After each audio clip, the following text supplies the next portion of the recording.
welcome back to my channel, Custom Scrapbook Design by Christy Stubbs.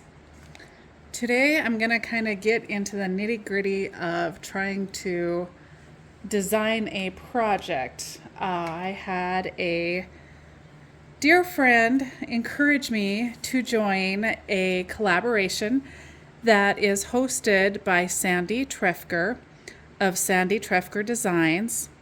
And she is doing 13 Frights before Halloween. And this is an open collaboration. There are approximately 11 other designers besides Sandy who are posting a new Halloween project every week. And it's a 13-week collaboration, and I believe they're on week 4. And anyone is encouraged to share a project, share the projects other designers have made, or post a tutorial for a project. So my dear friend Caroline of Crafting and Creating with Caroline has encouraged me to participate in this.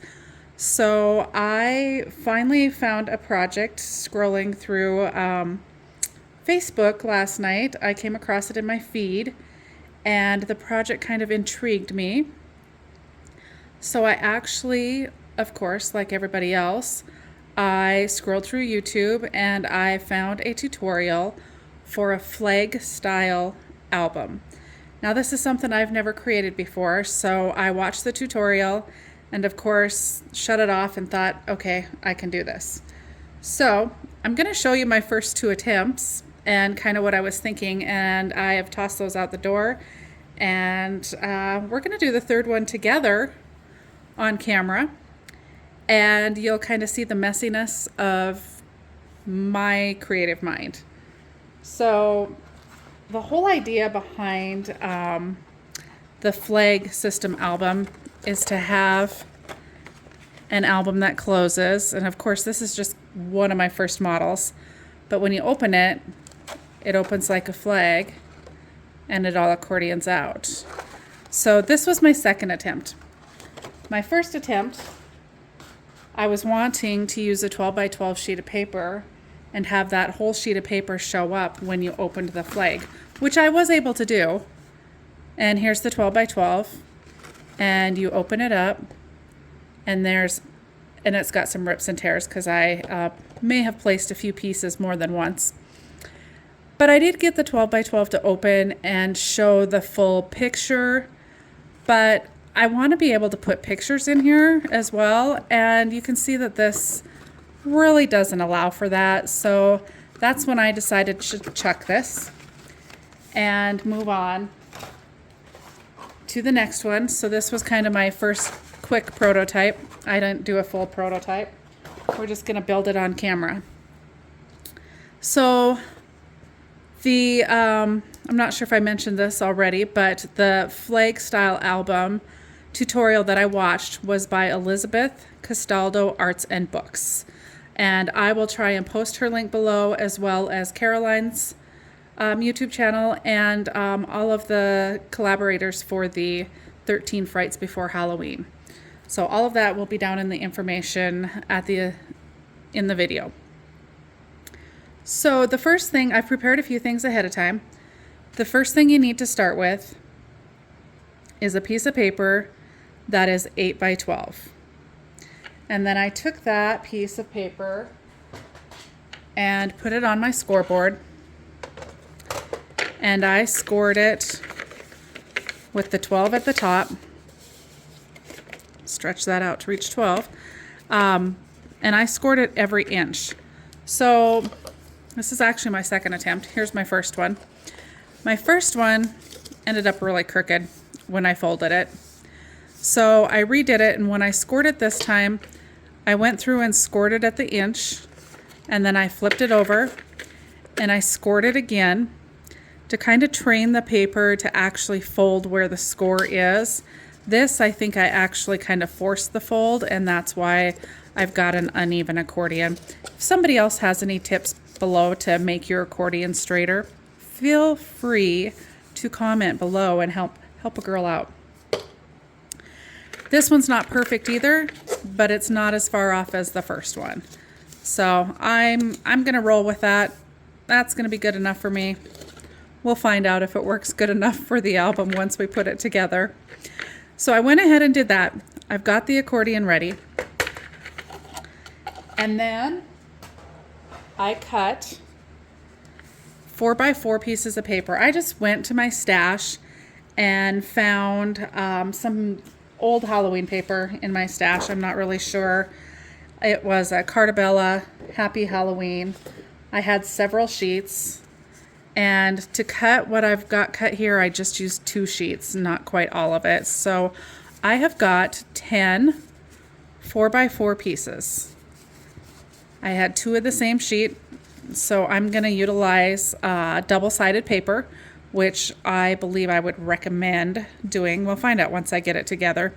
You could always back the one side with another paper if you wanted to. But what's going to happen is, I'm going to turn this over, because this first flap and this end flap are going to actually hook to the covers. And then the pages are going to be the hills, if you will, in between. So we're going to go along and place, of course they're not going to stay, place a page in each heel going one way, and then on the back side of that heel we're going to glue this other paper down. A little hard to explain, so we're just going to go ahead and start gluing, and you can see exactly what I mean.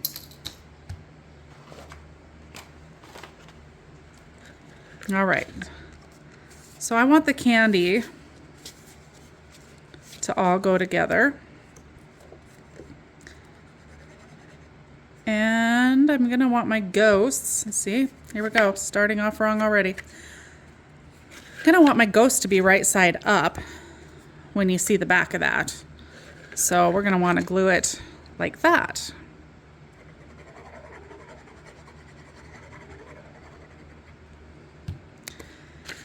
And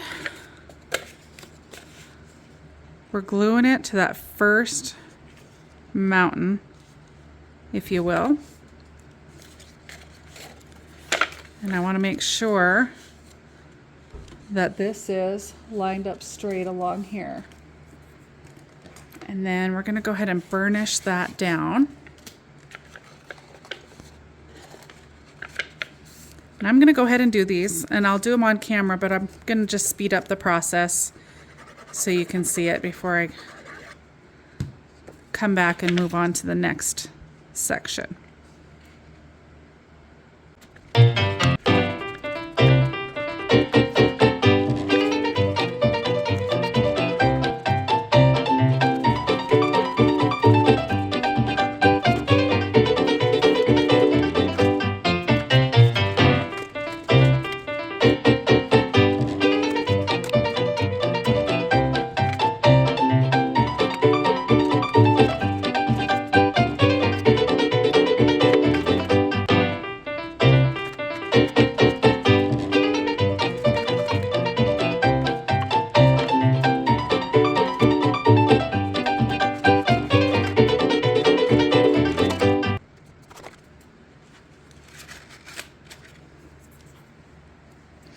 Okay, looks like I've got all of those glued down. And this is kind of a backwards way to build up a book. I've never actually done it this way before. I'm going to build the cover after we get done with this inside. So we've got the inside pages done. The book will close up like that, the accordion. This is going to attach to the cover. This is going to attach to the back. And then it's going to open like that. Voila! So there's a lot of places. This would be great for like one Halloween, sticking your kids' pictures or your Halloween pictures on these pages. These measure 4x4. Of course, the back side is going to be a little smaller. You've only got 3x4 here. And I wanted to cover these little 1-inch pieces. So I had gone ahead and I knew I wanted to do that. So I cut 10 1-inch by 4 inch pieces, and I'm going to glue those down on the little 1 inch black pieces that are showing. I just want to cover that up. Personally, you can leave it black if you want to, or you can cover it like I'm going to. And I am going to, because it's double-sided, I can pick which one I want. I think I'm going to actually do the different color. And you may have noticed my bottom 4x4 piece hangs over the edge ever so slightly.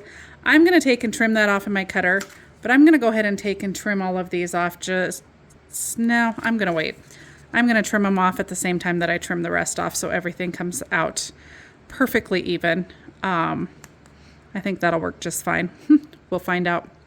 So I'm going to go ahead and glue all these down. I will speed the camera up and get through that, and then we'll move on to the next step.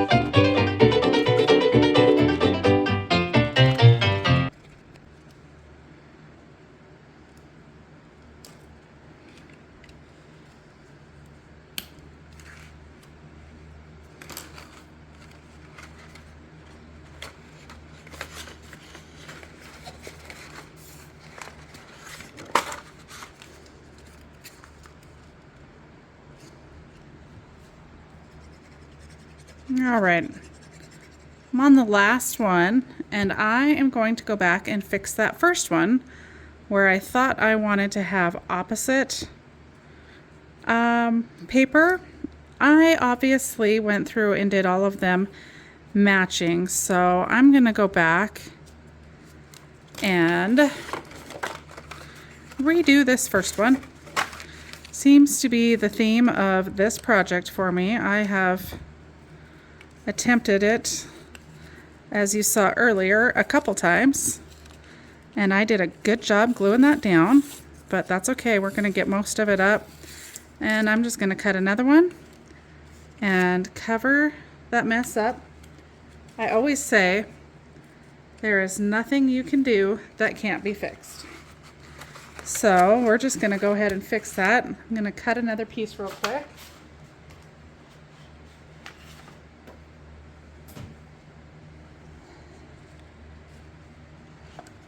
All right.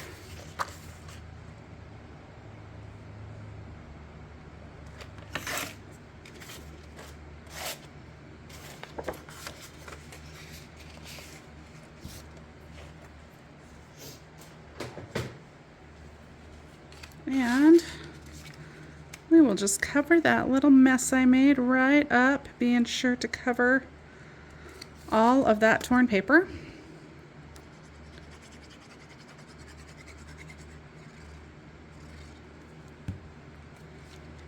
And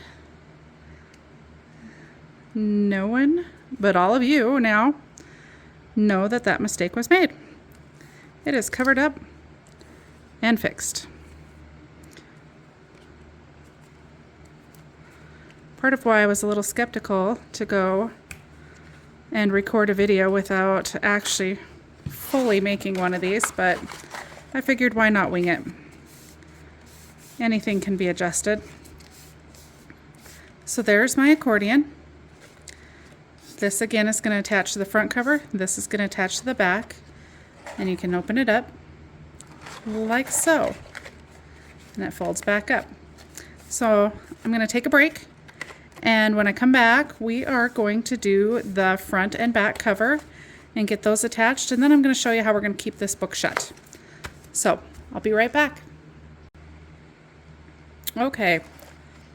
So we got the inside pages done. Got my first little section fixed here. I love the way this opens up. This is so fun. So now it's time to do the cover. Let's get that going. I originally was going to go 9 by 4.5 just to give it a 1/2 inch at top and bottom. I changed my mind. I didn't like the way that that looked, so I've already cut my chipboard again. And I cut it at 8 1/8 just to give myself just a little bit of room because, you know, my scoring isn't perfect, so I didn't want anything hanging out. So I've already pre-cut my chipboard, and I've already pre-cut my paper, which I would normally do 2 inches bigger all the way around, but I already had it pre-cut at 11 by 6.5, and I'm just gonna run with that because it won't do any harm to have a little extra to wrap around the covers. So when I wrap the covers, I get my scoreboard back out. I put my paper on there, and I got these handy dandy little spacers from Country Craft Creations, and I will try and link them down below for you. So since I'm using the spacer up on top here, I'm going to have that extra down on the bottom, which will work just fine. I've never been a real precise measuring type of a scrapbooker, and I tend to put things crooked because I don't like to line things up.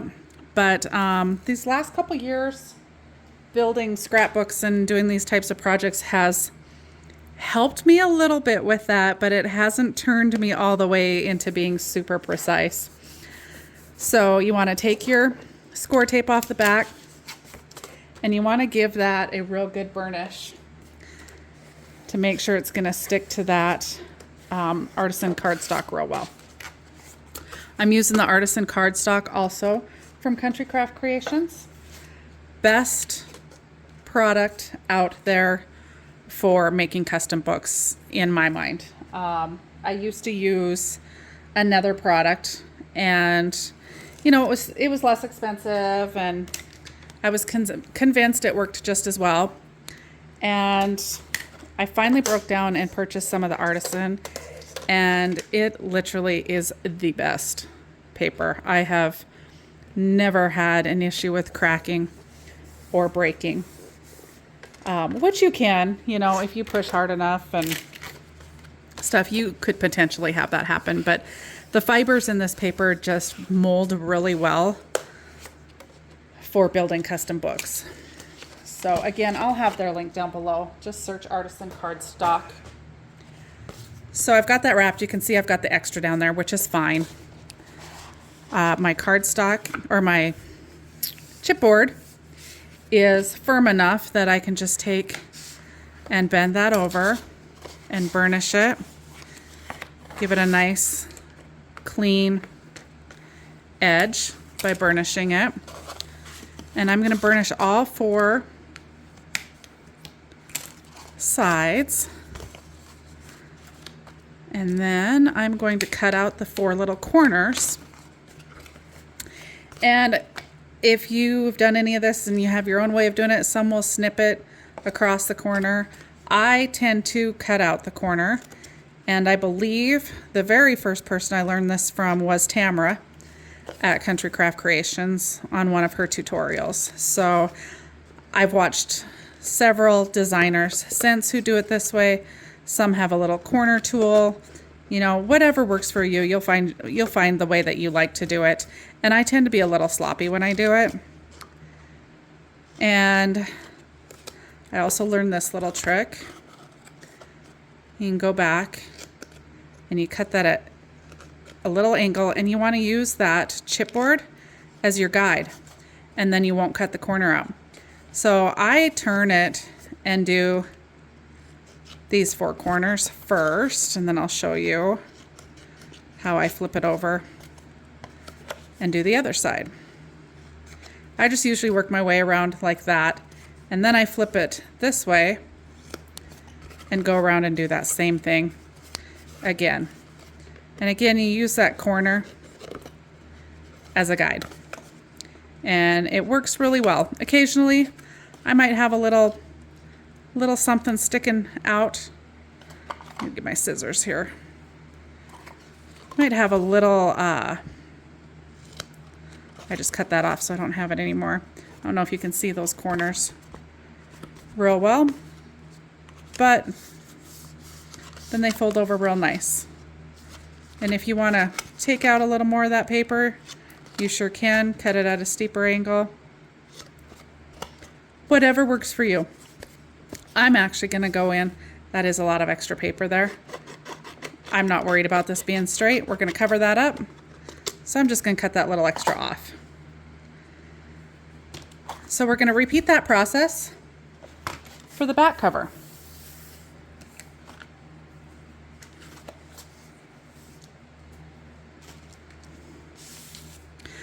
I tend to be a messy crafter also. I'm not real good at cleaning off my desk as I go.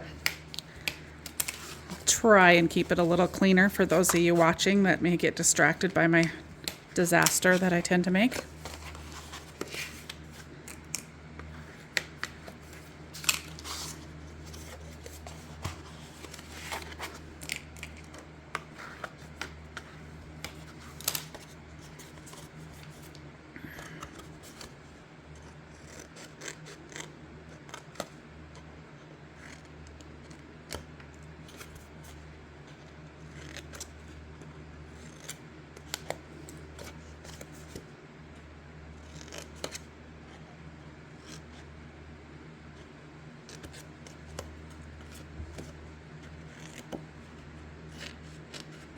Whoa, got a little wild. I'm going and cut that extra off on this one as well. And then I'm going to go back.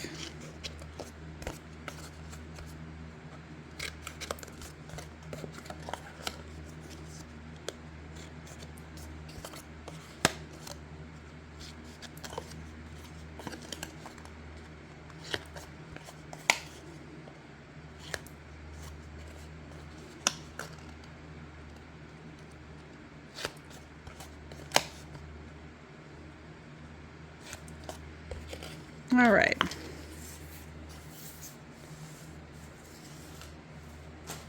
So adhering this down can be done however you like it, and I've seen it done a couple different ways, and I tend to tape and glue. So I'll usually run my tape. I'm not real straight, careful, doesn't necessarily have to be the full length.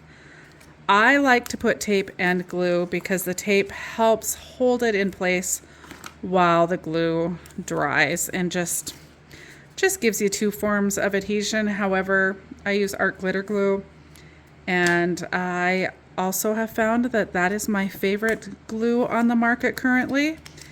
And again, I purchased that at Country Craft Creations.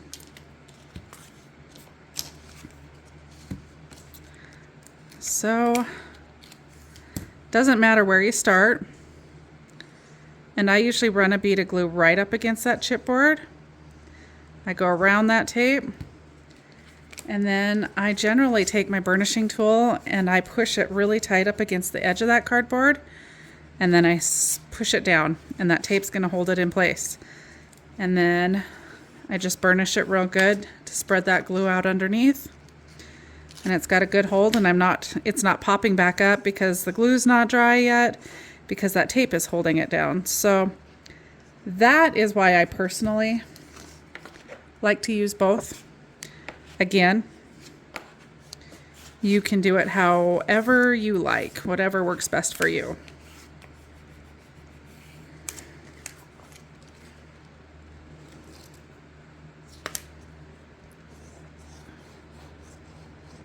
So I'm going to go ahead and do both those, and I'm probably going to speed this up.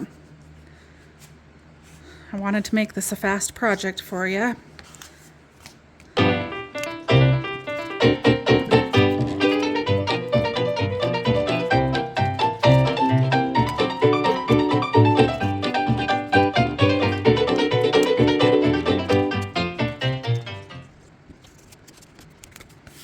All right, so there is my front and my back cover, and I believe this is the paper I'm going to use. But first I want to attach it to the book. So this is going to get attached to the inside of that cover. And I'm not real sure what the best way to do that is, but I'm just going to wing it, throw some glue on there. And I would think that would work. Hopefully I can get it lined up. Backtrack that. I believe, nope, that is what I want to do. Had a momentary thought that I needed to put the pattern paper on first, but I want to put the pattern paper on second after this is on, because I want to be able to cover where that's attached. So that was right. The reason I didn't use tape on that is because I wanted to be able to reposition that if need be. And you might have noticed I kind of repositioned that a little bit once I got it on there. So that works. Now we'll get the other one. Maybe take a little time and line that one up good.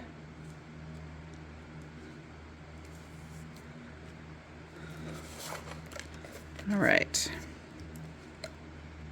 And the nice thing about not putting the pattern paper on first is you can't accidentally put it on upside down, which is probably what I would end up doing.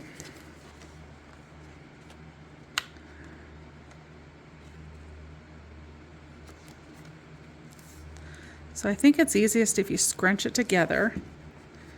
And then I'm trying to get the top and bottom lined up.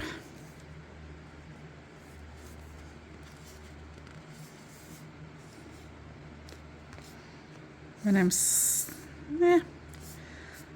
close enough for me. We're going to give that a good burnish. Now, I generally tend to have a little bit of OCD, but that little tiny sliver that's off is okay with me. You'll never notice it. All right. So, I think this is so fun. Well, let's maybe do it the right side up for you. All right. So now I am going to go ahead and cover this outside piece, front and back, and then I'm also going to cover the inside. And I am going to cut a piece of patterned paper that measures 4 1/4 by 7 7/8. And then I'll have an 1/8 all the way around. I may even double mat this. I am going to go off camera and do that. And when I come back, I am going to build a belly band for closure, and we'll build that together. Be right back. Okay, I am back. I've got the belly band built, so I'll just kind of walk you through the process that I did to build it. I had a couple attempts, and it's okay. The way it turned out is okay. If you've got a better way to do it, feel free to go ahead and do that. I actually used a piece of paper that was 12 inches wide. It was a cut-off, a scrap from one of the previous pieces that was used. And I cut the band at 3 1/2 inches tall. So what I did to figure out how wide I wanted the sides to be is I actually just wrapped them around the book very loosely and kind of measured what that would be.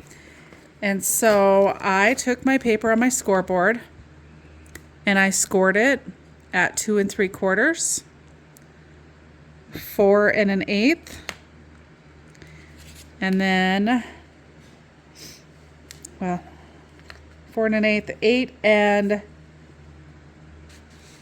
5/8, and then 10 inches. And what's left is underneath the owl here. So I went ahead and scored that. I matted and cut my patterned paper, and I just kind of used up scraps that I had left. So the outside matches. I ran out of this ivory color, so the two ends are pink, which I actually kind of like the way that looks with the different matting on it. So I went ahead and matted the whole outside. I double matted a cut apart, and then I took the original paper from inside the book and fussy cut some of the candies and added some glitter and some glossy accents to it. And then I attached, there is a big magnet here. Now the only thing I would maybe do different is use 2 magnets so that it holds the cut apart even, because it can tend to kind of slide a little bit and look uneven. But in hindsight, I maybe would use 2. So you might use 2, maybe even 2 small ones would work just fine for that. So I set my magnet on here. I put the other one on top of it, and then I held this closed until it looked like it was square, pressed down, and then added the pattern paper here. I had the solid paper down first. I put that piece on quite crooked, so we won't pay attention to that. So anyway, that is what I did for the belly band. So I'll give you a little walkthrough of the book one more time. I have covered the front cover and I double matted it. Well, I guess I just matted it. So it's got the ivory color underneath and then the pattern paper on top. And again, I took some of those cut aparts from the paper inside, glittered them, added some glossy accents. I didn't want a lot of decoration on the front of the book because that belly band is going to sit on there. So like that. So I made it a little big, as you can see from the top here. It's got a gap. Once you fill this up with some pictures and stuff, I'm assuming it's going to kind of fatten up and it'll fill that belly band up. So I wanted that to be kind of the center and the focal point with the cut apart. So that's all the decorating. I kept it really simple. And we'll just go through the inside real quick. I just matted another piece of decorative paper, of the patterned paper, and did the inside. I thought about adding a pocket here, but I also decided that it was best that this probably stay fairly plain, just so none of the flag pieces actually catch on anything here. I could foresee that maybe being a problem. And this paper itself has got plenty of, it's kind of busy. So then we open up our flag book, and then the back matches the front, the back inside matches the front inside, and then the back cover matches the front cover. Again, kept it real simple. You can really decorate it up if you want to. I wanted to try and keep this as fast and simple of a project as I could for my first actual project tutorial. So I want to just end by thanking Sandy Trefger for putting on the 13 Frights and making it an open collaboration. And again, I really want to thank Caroline for encouraging me to join this collaboration, and then all of the other crafters and creators who are taking part in the 13 Frights before Halloween. I also want to throw a little shout out to Tiffany Higgins, and I will link her channel below as well. She has encouraged me to just move forward and publish a video and just do it. So here we are. I will have tons of links down below, and if you decide to make this project or any other Halloween projects from any of the collaborators, be sure to use hashtag Sandy's 13 Frights before Halloween 2022. And if you like this content, please like my video and subscribe. Thanks. Happy haunting!